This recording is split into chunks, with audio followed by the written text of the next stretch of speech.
Hello,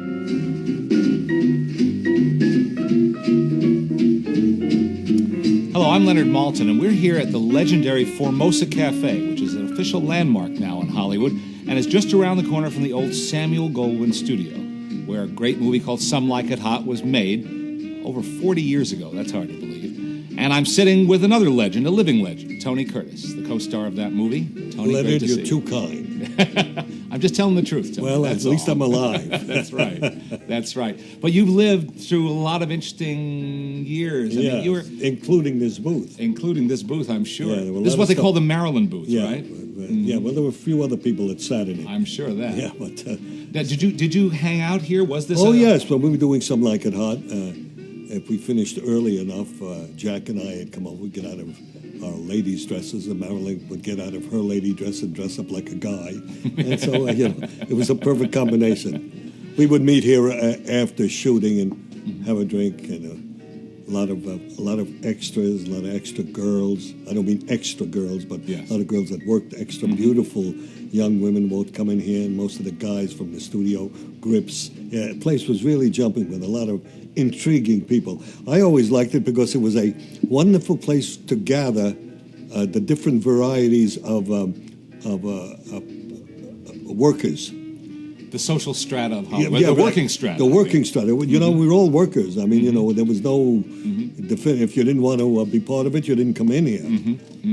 It was nice. Do you remember the very first time you heard about Some Like It Hot? How it was pitched to you? Yes. Harold Mirisch had a house on Lexington Drive up in Beverly Hills, and he used to run movies on the weekends.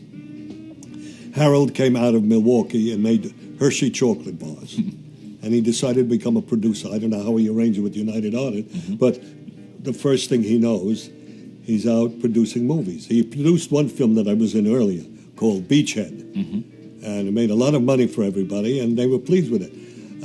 Harold says to me, "Come over a half hour earlier. Billy wants to talk to you." Well, I was thrilled. You know, I wanted to talk to these guys. I wanted to be with Willie Wyler and all those outstanding film directors, you know. Not that the directors I was working with weren't any good, but they didn't have a flair. They didn't have a touch for the material. So I go see Billy at Harold's house. He pulls me in a room. He said, "I'm going to make a movie of two guys that have to dress up as women because they see a murder, and they join a girls' band. I'm getting Frank Sinatra and you and Mitzi Gaynor." I said, "Anything you say, sir." About a week later, he called me. He says, "I'm changing it. It's going to be you, Jack Lemmon, who I saw in a movie and I think he's excellent, and Marilyn Monroe, were it possible to get her, because she was very elusive and in a lot of trouble. Emotion. This was 57, okay? Those were difficult years for Marilyn, starting around 56. You know, her personal life overwhelmed her career. Yeah. There are more shots of her coming in and out of hospitals, courtrooms, crying. You know, that's what made Marilyn so vulnerable, and people loved her for that because she allowed them to see that. And so by 56 and 57, when we started that concept, Billy knew that there would not be trouble with Marilyn, but he had to slow down the whole thing. And, you know, you only as strong as the weakest link. And he told Jack and me, he said, "Whenever she gets it right, I'm going to print it. So keep your fingers out of places you don't want them to be." You know, and so this was a lot of, I won't say pressure. I loved it. This was like joining the Foreign Legion and working, you know. Well, let's so it starts with a meeting. Yes. And you were the first one signed on then? Yes, I was the first one that signed on. And we went down to San Diego, to the Coronado Hotel, and started shooting there. So that's where it began, on the location? The location. Okay. Marilyn was in excellent shape and condition then, you know. All the lines came out easy. Jack and I there had to, on two occasions, dress up as women, but most of the time, no, I came in as a woman, and then I had to come out as the millionaire. And when Jack and I were in the hallways, I was Joe, the musician, with Jack. So it wasn't complicated, but I had to work it out really carefully in my own head, so I knew where I was. It was only on the beach shooting there that we're shooting the beach scene when Billy said, what shall we do for the millionaire? I said, well, Billy, the people in the movie would know my voice. The people watching the movie wouldn't. But I'd like to do something different. He said, what would you do? I said, well, maybe I could talk a little bit like this. He said, well, do it, Tony. I said, I shall. So I took Cary Grant and manipulated him a little bit, turned him into a New York gangster, and that's how it started. I mean, we just improvised it right there. Well, that was an inspired idea. Wasn't it wonderful? Yeah. Wonderful for me. In fact, Billy loved it so much in it. When I'm in the bathtub, Jack looks at it and he says, that accent, nobody talks like that.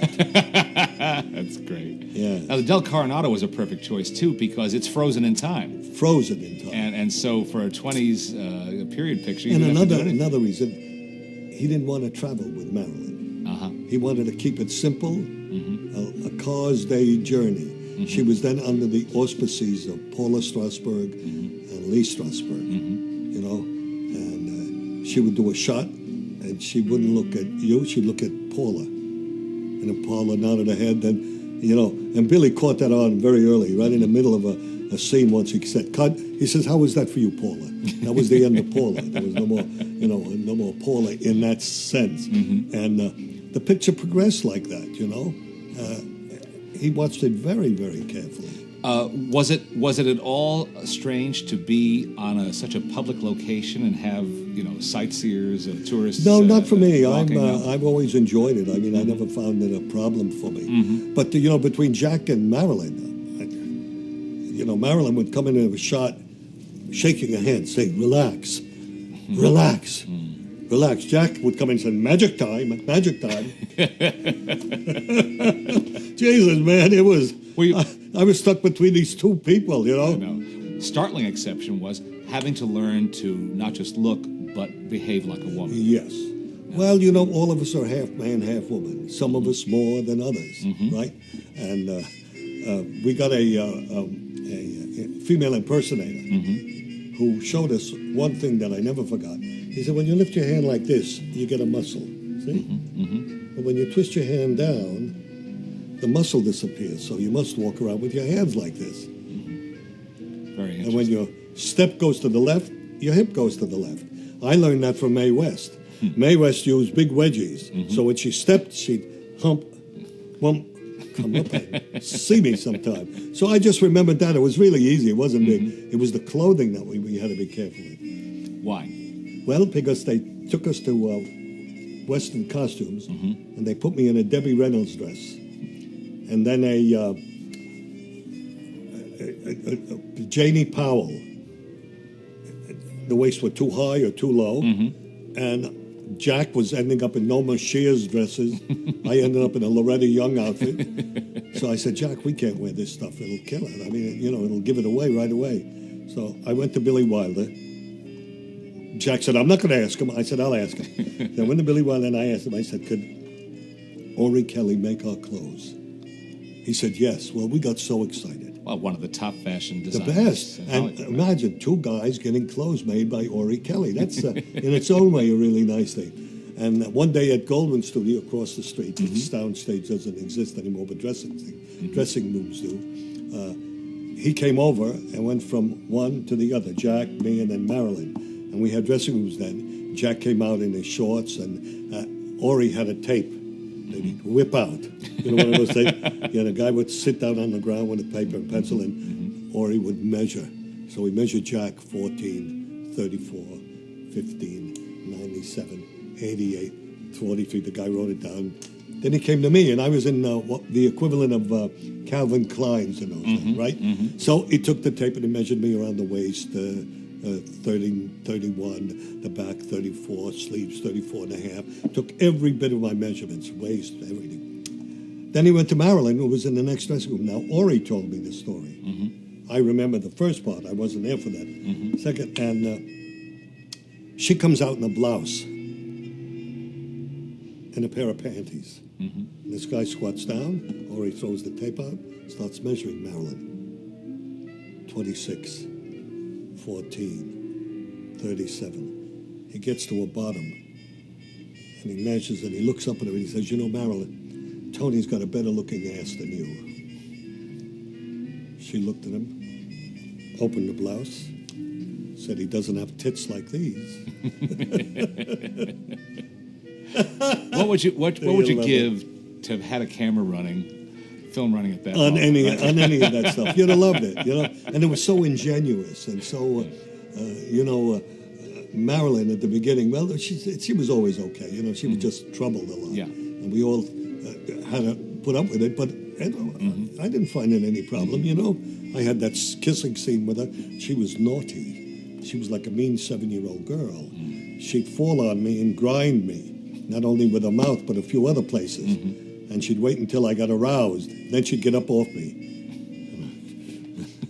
I remember Billy would Would that be the definition of mixed emotions? It was not quite mixed, but it was there.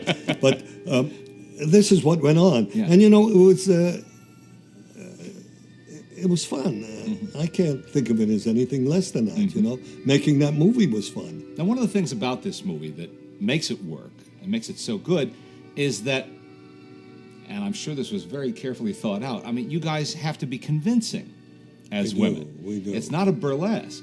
No, So how did you approach that? Well, you see, the first day that Jack and I dressed up like women, Jack came out of the dressing room first.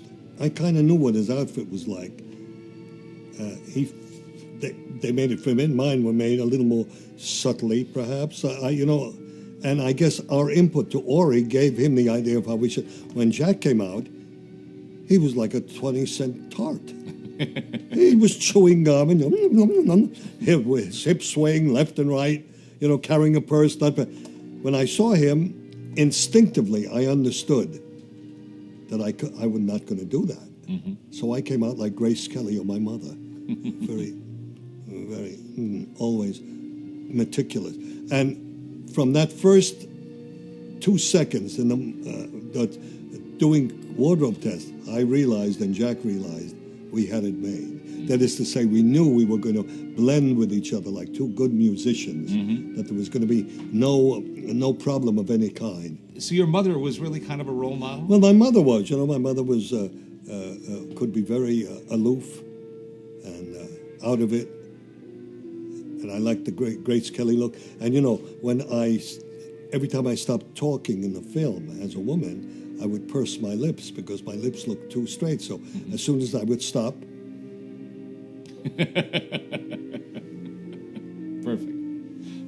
Perfect. Yeah. It was perfect. Excuse me. I just love it to just go in my own head. Yeah. A lot of things happen, Yeah.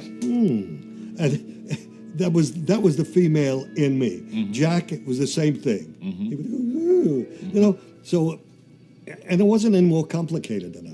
And it was nerve-wracking because that was a period of time where men in dresses didn't get guesses. You just, we didn't talk about that stuff. Well, the times were different, and there was certainly a more repressive atmosphere at that time. Look at Marilyn's clothing. It was very advanced. See-through dresses. Yes. And Ori Kelly would tie a string just below where her bottom was and draw it to the front of the dress. So that dress would hang right into her buttocks. Now, these were the little things that people didn't know about, but that was it. I mean, that was Ori Kelly, genius in terms of women's clothing. And now, I read, now you'll have to tell me if this is true or not, that as brilliant as Ori Kelly was, you outdid him and your co-star in terms of taking care of bodily needs. Yeah, I did. I saw what was going to happen, and I knew when we got back here and started to shoot here, Marilyn was 2-3 hours late. And Jack and I'd go in the morning at 6:30. We'd do makeup, hair, then go in the wardrobe. And we'd, if you'll excuse the vernacular, empty ourselves. Be prepared for a long morning. Then we put on garter hose, we put on a mechanism that didn't make us look like men, all kinds of things. And if we had to go to the bathroom, it was a 20-minute experience. And Jack and I would, and she still wasn't there, but they wouldn't let us go because she's liable to show up any minute. So I devised something that I saw in a movie. I forget now the name of the movie, It was about American pilots in B-24s in the Second War, where the pilots used to have a little funnel that was in their trouser with a little tube going down, so they never had to go to the bathroom. So I rigged one like that. And Jack said, "What are you doing?" I said, "Never mind, let me show you." And I showed him. He says, "I'm not wearing that." I didn't wear it. I tried it one day. It didn't work. But it was a very, very resourceful idea. Well, I liked it. I mean, I enjoyed it. I turned it into a really mathematical equation. You know, Jack and I did. Jack and I would make bets when Marilyn would get it right or wrong. I mean, it sounds like I'm doing a number on Marilyn. I'm not. Well, no. Well, let's talk honestly about this. That places an enormous burden on everybody on a movie set, especially the two of you who are on camera. No, particularly Jack and me, and particularly me. You know, I could never lose the sense of the joy of it. But nobody prepared her for what we were going to be doing. So it was a little more strenuous and more difficult for me. But never to the point where, you know, there was an expression that I was supposed to have said that kissing Marilyn was like kissing Hitler. I never said it. The other thing that's amazing is she's so good in the movie. Fabulous. She's That's wonderful Billy in the Wilder film. allowed her to. Her marriage with Arthur Miller was near its end, and they were battling. I could see that in the way they behaved each other after she finished shooting, so that didn't help. Did she derive no satisfaction from the fact that she was in a funny movie, doing good work? No, she didn't. How sad. Yeah, really sad. I enjoyed the idea that we were friends early, and she did too. But, you know, she did. Jack and me, we just were so happy and thrilled we were working, you know? Let's talk about working in this film and working with a Wilder Diamond script. I've always heard that Billy Wilder was very insistent that there be no deviation from the they crafted that script. You had to stick to it. Right. So improvising was not what he was. Well, you didn't have to improvise. The dialogue was too good. When I'm in the cabin with Marilyn with Sugar, and there's this swordfish over the bulkhead, she says, "What is it?" And I said, "That's a member of the herring family." She says, "It is amazing that big fish, they can get them in those little jars." I said, "They shrink when they're marinated." Now, you're going to, what can you ad-lib that's better than that? They shrink when they're marinated. You know? Goodbye, Charlie. Charlie says to Pat O'Brien, "Well, if they catch me, it'll be goodbye, Charlie." He says, "Goodbye, Charlie." I mean, you know, the dialogue was perfect. The best writing there was. God, yeah. it was, and I'm so thrilled. I ended up in a movie voted the funniest movie of all time. You should be proud of that. That means a lot to me, pal. Means a lot to me. You know, all the comics in town hate me for that. I don't. And it's just as funny today. It is. You know, it hasn't dated really. No, not at all. Jack's, you know, contribution is magnificent. It was perfect. I remember it. I said, Jesus, I got to tone him down a little bit. I would think as the girl. But you couldn't. He was just, you know, my name is Daphne. Daphne? Geraldine. He said, I never liked the name Geraldine. I mean, did you two hit it off as colleagues on screen? Did you feel you just had that chemistry? We knew each other before the picture started. I got in 48, he came around 53. And we'd see each other socially. We were about the same age. In fact, I may be a year older than Jack. And so therefore we were like perfect middleweights. Right around 167, both standing 5'11". We couldn't throw a punch at each other without parrying it, you know? And that made it fun. I know one of Jack's favorite scenes, maybe his very favorite scene, is the maracas scene. Right. Because I've heard him say this, that it was the timing of it that he was trying so hard to get. How do you do this using these props? And then it just seemed to click. Billy Wilder gave him the clue about what to do. The clue was a simple one. The basis for it is simple. Let the people laugh at his answers. I'm engaged. Who's the girl? I am. So I'm laughing in the retelling. Yeah, so the audience would hear it. But why would a guy want to marry a guy? Security. So it gave an audience the time to get to. Wasn't that beautiful? So smart. It's so smart. Oh. All the other dialogue, you have to go back to see it again and again and again and again. You know, and a lot of wonderful lines in that whole place. You know, that George Raft, when Pat O'Brien comes in, he says, "Oh, these are my attorneys." Where were you? At Rigoletto. You can retell. I'm laughing just you're reminding me of the scenes. Yeah, really. They're funny. And they were so amusing. I show up almost every day, whether I worked or not. I just enjoyed hanging out with him, you know, talking with Billy, you know, getting in an insight to movies, the way he set up shots. I learned a lot from Billy Wilder. I use it now. On any project I work, I know that lens. I know where it is. I know where it's going to move. I try to move that camera. That camera and I become one person. That's that's the stuff I picked up from Billy. And he'd worked with all of the great players, and to think that I was one of them, and he thinks of me that way. I mean, you know, that's the joy and the pleasure and the texture of the work. I think of it that way. You see, to me, it isn't just to learn lines or, well, that's easy to learn a line, you know. Get a feeling to bring something with it, you know, something that an audience discovers just by your face without having to understand what you're saying until later. Billy Wilder set up jokes in that movie that paid off later. I better get out of here because it'll be Goodbye, Charlie. Goodbye, Charlie. George Raft. Too bad, Charlie. You would have had a full house. No, Spats, no. I always liked Joan Shawley. It's her band. Marilyn plays when in her she band. walked down that train, going to the bathroom, you knew just what she was going through. You know, she brought, again, a little extra calm, which actors should be able to do. And that's where Billy allowed us that privilege. He allowed Joan to become an impresario. You know, that was all her behavior. And they wrote it with that in mind. Well, I think also he came out of that era of Hollywood when they used to relish all those character actors, those supporting actors who would have those moments. Always. And I think he not only allowed them, he enjoyed having them absolutely do those things. And giving a player like Joey Brown, forget the word like, giving Joey Brown the most famous joke line of all time. You can't say it's a bit player or a co-star, nothing, got nothing to do with nothing. You know? Those lines were just precise and clean and distinct. And, now, there was some talk of dubbing your voice. yes. And When the picture started, I couldn't get the right elevation of my voice. I kept slipping in and out and slipping out.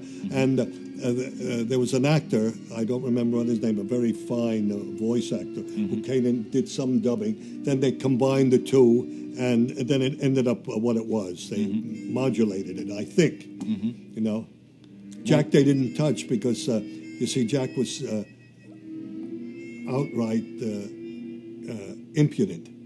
You know, I wanted to maintain that rather quiet. You know, I could never quite reach that tone. Well, it doesn't come naturally. It's not. Well, not I didn't your even. vocal It didn't make range. any difference to me. I only wanted that look. Yeah. I knew the look. Yeah. I knew how to stand. Right. You know, and it's a visual medium. You could do anything with sound. You know. And I knew that. That's why I did Cary Grant, and that's why as Joe I did my good old-fashioned New York Bronx Mamza. You know. It's going to be obvious to ask this, but I'm going to ask it anyway. Why do you think it does hold up so well? Not every film, not every good film of 1959 plays as well today. I agree with you. And I'm not quite sure I think it's all of that chemistry. I think the meaning comes after the work. It was just, and you notice Billy Wilder never tried to duplicate it. Now tell me about, there's a famous story about a stripper in a cave. Oh yeah, listen. By that time, the picture, we were near the end of it. And poor Billy was having back troubles and he couldn't sleep. Oh, we're down in San Diego. And I'm saying, Billy, I'm having trouble sleeping at night down here. He says, I shall give you one of my French suppositories. Put you to sleep instantly. I says, great. So the next morning he said, did you do it? I said, yes, my ass fell asleep, but I was up all night. That was Billy Wilder and me, okay? So this was a lot of stress for Billy. I could see it, really stressed out. So Edward G. Robinson Jr. is going to come in a cake. Pops out of it with a machine gun, mows down George Raft, right? George Raft says some joke and dies. So I got this stripper, big bosoms, to get in the cake. And I let a few people know. And when she burst out of the cake, we all sang, "He's a jolly good fellow." I organized it, you know, and nobody knew it but me, the prop man, and a couple of other people. And soon I was standing next to Billy. We were supposed to be under the table, standing to him. When she popped out, he almost fainted. I said, "Come, Billy, step." No, he wouldn't step forward. He didn't know what it meant. Then we all started to sing that song for him. That's nice, isn't it? That's lovely. Made me feel good. Maybe gave him a moment of relaxation. Well, it did. That was what must have been a pretty tense... Right, and a perfect time for him, too, you know? Yeah. All the guys were around. He's a fine man, you know. You've got a lot of pictures on your resume that are going to hang around a long time. But this one may be at the very top of the list. Hal, I couldn't be happier.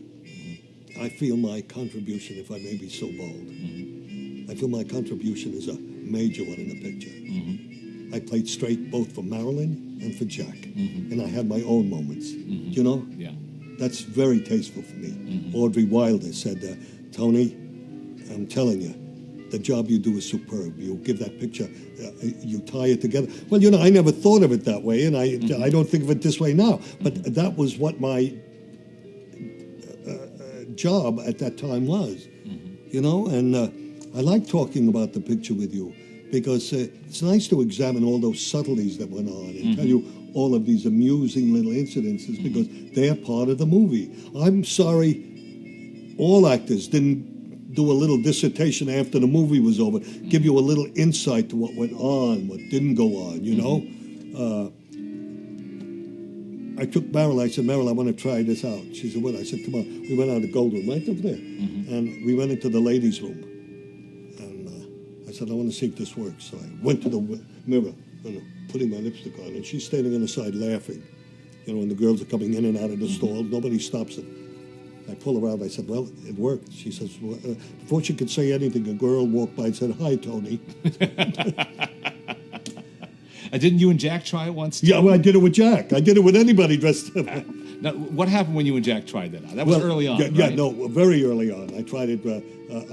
I instigated it with Jack. Yeah. So I took Jack in, and I went in front of a mirror and started fixing my hair. I didn't want to open one of those stalls because I didn't want to be caught opening a stall. I mean, you know, and neither did Jack. So we both sidled up to each other's shoulder and in the mirror fixing our makeup. And I watched Jack through my mirror on him. And he was loving it. He was enjoying it. I mean, you know, I just went into the lips and just kind of, not Jackie. Jackie, darling, kind of adjusted his wig. I says, "All right, dear, come on, let's go. We've been in here long enough." But you got away with it. Oh, I love Jack. I mean, we had such the way I heard the story, maybe I heard it wrong. Please. Was that it helped give him confidence? That it helped convince him he could get away with this masquerade? Well, yeah, particularly with the way he was playing it. You see, he wasn't playing it, I won't say subtly, but he wasn't playing it quietly. And he wanted to get a little more gregarious. And we both liked the idea that one of us was screaming and the other one was restrained.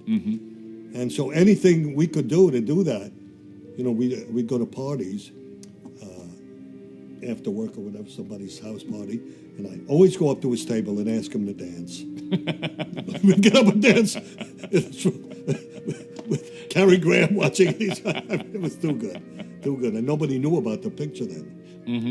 No one knew what was going on. What are these two guys dancing? What must they have thought? Yes. And it helped Jack. I could see it helped Jack. You know, his scenes with me were always magnificent. He felt free. He felt open. That made me feel wonderful because, and I felt the same way. You know, we were gifts to each other. Now, there have been a lot of great comedies. We could sit here and rattle off lots of names of great movie comedies. But when the American Film Institute had its poll, Some Like It Hot was number one. Number one. Isn't that thrilling? That's pretty impressive. That is very impressive. And the thing that we were connected with it, you know, and that I'm able to remember these stories about it. Well, what's great about DVD now is that on the same disc as the movie, I get to sit here and talk to you, and you very get to nice. recount these stories and hear these wonderful memories. And you know, it gives the DVD a great deal of stature because it's discussing the movie, there are stills, etc., and then you segue into the film, so you get to know a lot more about them. I would imagine they'll start doing that with a lot more pictures. Oh, I think so, yes. I think that people really enjoy it. If you care about a movie, if you don't just like it, but you love a movie, you care about a movie, or you're curious about a movie, it's the greatest opportunity in the world. And for us it is, you know, a movie that we can never forget, love so much. It's part of our youth. It's part of our lives. And, you know, I'm lucky to get to sit here with you, Tony. my Thanks so pal, much. it was wonderful talking with you. I Same. appreciate it. Thank you so much, sir. Thank you. Adios, amigo.